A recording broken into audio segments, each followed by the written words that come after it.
What's up and what's happening, Auburn fans, and welcome into another episode of Auburn at the Voice of College Football. I'm your host, Blake Lane, and today we're here to talk about the Auburn Tigers coming in at number 11 in the SEC preseason media polls. We all know that SEC Media Days went down last week in Atlanta, Georgia, and those who attended were asked to vote on some things: an SEC champion, the final standings, and first, second, and third team all SEC.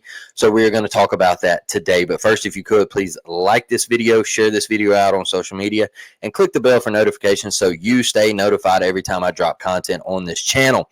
Like I say every episode, I thank each and every one of you for joining me. Let's blow this thing up into something special in the near future. So let's get in here and talk about the projected SEC champion. Did Auburn get a vote?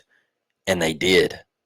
Whoever it was, whether male, female, doesn't matter. Somebody out there is high on the Auburn Tigers because they got a vote to win the Southeastern Conference. You know who was the surprising one that didn't get a vote for me? Texas A&M. And the reason, you all know out there, I'm not big on Texas A&M, but they were a game away last year. And Auburn put a dent in that. They could have went to Atlanta and played for the Southeastern Conference title. Auburn helped not make that happen. But with everything they have returning, I felt like they would at least got a vote. Texas A&M is not on this list, folks. Now, we know Mizzou didn't get a vote. Arkansas didn't get a vote. Mississippi State didn't get a vote. Kentucky didn't get a vote. I think all of those are kind of expected. I was just shocked that a team that was a game away from playing in Atlanta last year did not get one vote. Vanderbilt, 2 votes. I think that is a running joke at this point. I think it's starting to happen every year. Look, you know how I feel about it. I don't like it. I think that's where some people look at SEC Media Days and they're like, all right, this is why we don't care. And it's not a knock to Diego Pavia. Yeah, he's owned us. And it's not a knock to Clark Lee. I think he's doing a fantastic job. But let's be honest here. Vanderbilt is not going to win the Southeastern Conference. So why are we giving them 2 votes? Let's go down the list of who did get a vote. Auburn got a vote. Ole Miss got a vote. Tennessee got a vote. Florida, 2 votes. Like I said, Vandy, 2 votes. Oklahoma, 3 votes. South Carolina, 5 votes. People still really high on Lenore Sellers and Beamer Ball up there. Now, this is the jump. LSU with 20 votes. Alabama with 29 votes, Georgia with 44, and then Texas way out in front with 96. So people are really high on Sark and Arch Manning. I've heard some interviews where they say, hey, look, Arch has got to show us first. He's projected Heisman. Usually the people that are the projected Heisman winners, they're nowhere to be found in November on that list. So a lot of things got to play out for Texas and them to win the Southeastern Conference. I do think they have a favorable schedule. So Auburn got a vote, right? Somebody's high on Auburn to win it all. And let's move on to predicted order of finish. Now, the Auburn Tigers were predicted to finish 11th. And we're going to look at the teams ahead of them and the teams behind them. What could be their finished SEC record compared to last year? So, Texas at number 1, Georgia at 2, Bama at 3, LSU 4, South Carolina 5, Florida 6, Ole Miss 7, A&M 8, Tennessee 9, Oklahoma 10, the Auburn Tigers coming in at number 11. So, let's break this down. The 4 SEC teams ahead of you that you play are Oklahoma at 10, and then you move up and you have Texas A&M at 8, and then you move up and you have Alabama at 3 and Georgia at 2. So those are the 4 SEC games that you have on your schedule. And I think those are the 4 that they question. They're like, okay, well, Auburn goes on the road to Oklahoma, and then they turn around and go on the road to Texas A&M, and then you got Georgia at home. Those are the 3 games that they really, really question the Auburn Tigers in. Now, let's look at the 4 on your schedule that are behind you. Missouri, Vanderbilt, Arkansas, Kentucky. Those are the 4. And then Mississippi State coming in dead last. You don't play the Bulldogs anymore. So those are the games that I think they're saying, hey, Auburn should win these games. Auburn should beat Missouri at home. Auburn should beat Vanderbilt in Nashville. Auburn should beat Arkansas on the road. Auburn should beat Kentucky at home. Auburn should go 4-4 in the Southeastern Conference. Now, let's say you get 4 SEC wins. What are your remaining games? You start out with Baylor, Ball State, South Alabama, and Mercer. Those are your 12 games. So I think they are looking at this Auburn team just like everybody else around the country. They're saying this is an 8-4. You lose to Baylor, it's a 7-5 team. That is what this screams to me. That is why the Auburn Tigers are picked to finish 11th in the SEC. They're saying if you can beat Baylor, this is an 8-4 football team. An 8-4 football team, and you go 4-4 in the Southeastern Conference. You're right there at number 11. If you lose to Baylor, 7-5. If you lose to Baylor, 7-5. If you beat Baylor, 8-4. And the four wins in the SEC: Missouri, Vanderbilt, Arkansas, Kentucky. Now, could you beat Oklahoma on the road? I think you can. Could you beat Texas A&M on the road? I think you can. I think we even got a shot to beat Georgia or Alabama. So I kind of like Auburn coming in at number 11. You're not too low. You're not too high. I think we finish around 8th maybe. That's just my prediction.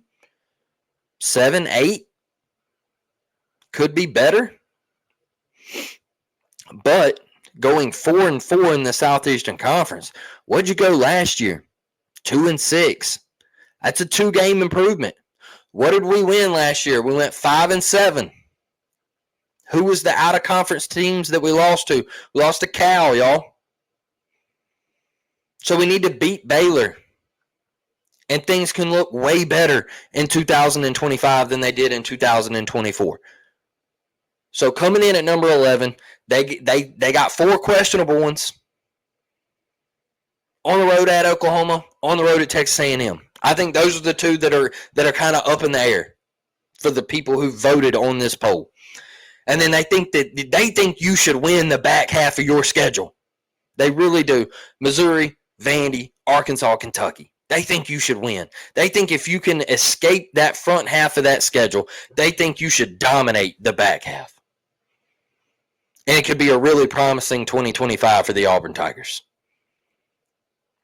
So, I was kind of jacked up when I saw it.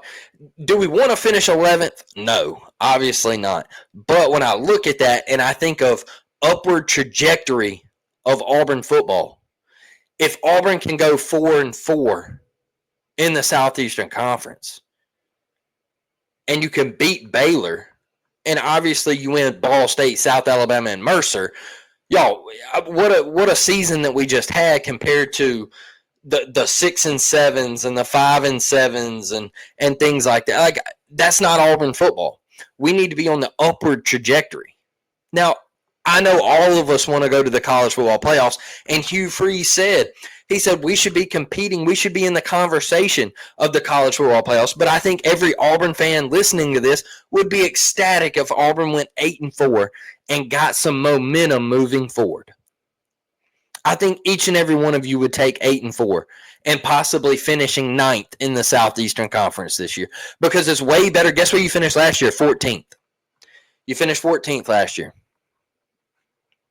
Who finished behind you? Kentucky and Mississippi State? I'm pretty sure that was who finished behind you. So I think each and every Auburn fan would take that. Now, do I want to finish 9th, 10th, or 11th every single year in the SEC? No.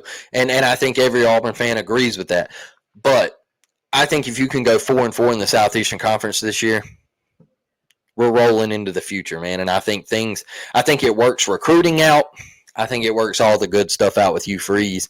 You can't make the golf jokes anymore. And we would be rolling into 2026. And you would still have a very, very talented football team, a very young football team, and a very talented football team. So I think things would be looking up in the future for the Auburn Tigers. Now, 2025 preseason media days all SEC team. First team offense, the one guy for the Auburn Tigers to make this list was Cam Coleman. I think we all knew that was coming. The other wide receiver, Ryan Williams at Alabama. No Eric Singleton Jr. on the first team list.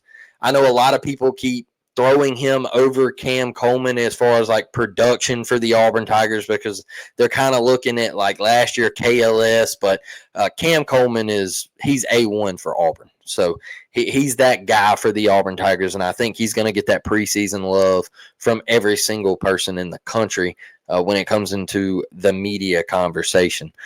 Second team offense, I don't believe, Auburn did not have a person on second team. Eric Singleton Jr. comes in on third team wide receiver with Kevin Coleman Jr. from Missouri as the opposite one there.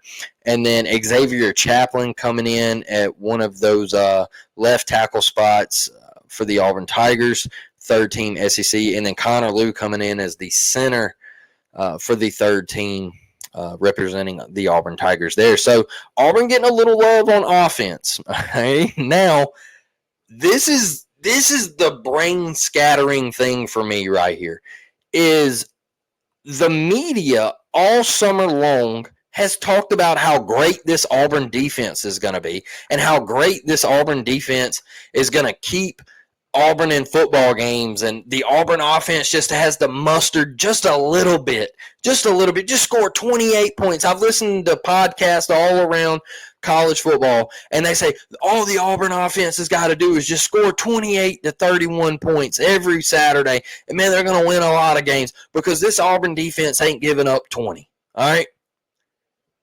Well, I look on first team SEC defense, Keldrick Falk. That's expected, right? We all expect him to be right there, one of the best ends in the country, and I think he's an NFL first rounder. He's going to have a great year, and this will be his last year for the Auburn Tigers. Then I continue to trickle down the list, and there's not another Auburn player. Second team, nobody. Not a soul. It's full of Florida, Alabama, Oklahoma, LSU, Ole Miss, Texas, Texas A&M, and South Carolina. Third team. I trickle down the third team. Nobody. Not a soul. There's Mississippi State, Alabama, Tennessee, Ole Miss, Texas A&M, Arkansas, Florida. Nobody. So there's no Jay Crawford on there. There's no Kayan Lee on there. There's no Malik Blockton on there. There's no K'Ron Crawford on there. There's nobody. It's just Keldrick Falk on the defense. So I was kind of, I know they got to show a little love to all the schools out there and throw a guy from, at least one guy from every school. I get it. But to not have any of these dudes on second or third team is kind of crazy to me. But especially Jay Crawford, to me, was one of the best to do it in college football as a true freshman last year. That is the one that I'm really just mind blown about. But like I said, I know there's got to be a little bit of favoritism to one guy from each squad and all that. I get it. Just a little shocked that Keldrick was the only defender to make first, second, or third team. The specialists, when you come down to first team, Georgia absolutely dominates that. Second team, it's Texas, Florida, Ole Miss, and LSU. Those guys rounded that out on second team. And third team, Alex McPherson gets the place kicker for third team All SEC. Now, obviously, we look at Alex McPherson. We're glad to have you back. I think you were a 2-loss difference last year. We win some games if Alex McPherson was our kicker last year. Unfortunately, he was out with health issues. Those are better now. He seems to be back full health, and that is awesome. I know a lot of the Auburn fan base was just reaching out last year, all up in prayers for Alex McPherson. It was really hard to see him come out in Lexington and try to kick, and you just see the body, and you're like, dude, he's just not right, man. And you feel bad for the kid. But now he posts a video on Instagram. He says, I'm back. I'm 100%. You see the weight put back on. And God is good for Alex McPherson. And I think he's good for all of us. But he was working wonders in Alex McPherson's life, and we love to see it. So he gets third team. We obviously all think that Alex McPherson is a first team guy, and he's one of the best kickers in the country. We're glad to have him back. Like I said, I think it's a 2-game difference, and I think Alex McPherson is a weapon for the Auburn Tigers, especially in close games. And we all know what happened last year. And hopefully Towns Magoo is better this year, but you want Alex in those kicking duties. So that rounds it out.